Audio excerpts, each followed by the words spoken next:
اللہ تعالیٰ سے مانگا کرو اور باتیں کیا کرو. باتیں کرنے کے معنی یہ کہ جو تمہارے دل میں آ رہا ہے بے تکلفی سے اللہ تعالیٰ سے کہا کرو, بے تکلفی سے. یا اللہ میاں آپ میرا یہ کام کر دیجئے. کیوں اتنے تکلف کے پردے حائل کر رکھے ہیں تم نے اپنے اللہ تبارک و تعالیٰ کے ساتھ؟ ہر بات جو دل میں آ رہی ہے وہ کہہ دو. میں نے اپنے والد ماجد رحمۃ اللہ علیہ سے سنا, اللہ تعالیٰ ان کے درجات بلند فرمائے, کہ ایک بزرگ تھے, وہ بہت دعا مانگا کرتے تھے, یا اللہ میاں مجھے بہت سارا پیسہ دے دیجئے, بہت سارا دے دیجئے, تھوڑا نہیں بہت سارا دیجئے. تو وہ صاحب کشف بھی تھے, تو کہیں کشف ہوا کہ کیا تمہیں اتنا جو کچھ دے رکھا ہے اس کے اوپر تم اس اور مانگ رہے ہو اتنا سارا؟ جہاں اللہ میاں میں مانگ رہا ہوں اور مانگ رہا ہوں. کیوں مانگ رہے ہو اتنا سارا؟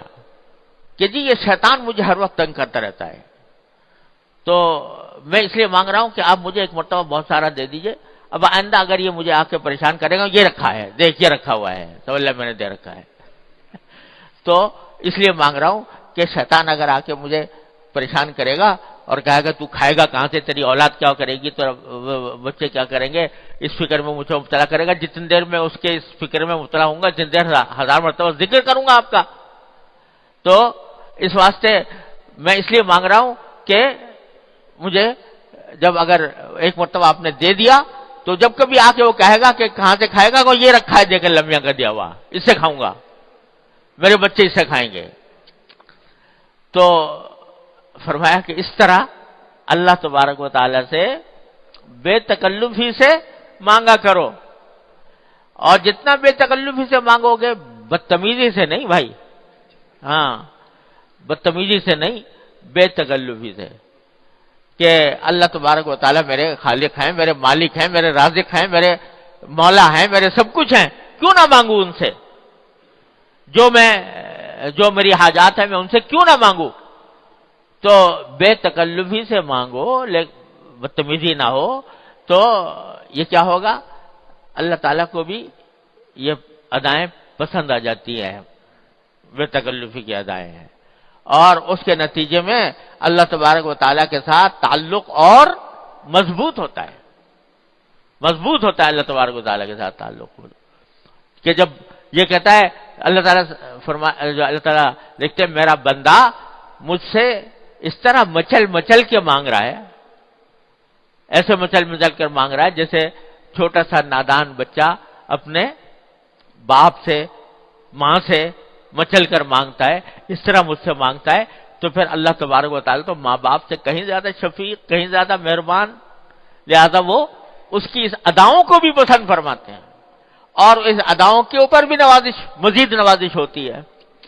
لہذا اللہ تبارک و تعالیٰ سے رابطہ اصل چیز یہ ہے, اللہ تبارک و تعالیٰ اپنے فضل و کرم سے یہ عطا فرما دے کہ اللہ تعالیٰ سے مانگو اور بے تکلفی سے مانگو, مچل مچل کر مانگو, اور اللہ تعالیٰ سے اس کے ذریعے اپنی جو تعلق ہے اس تعلق کو مضبوط کرو.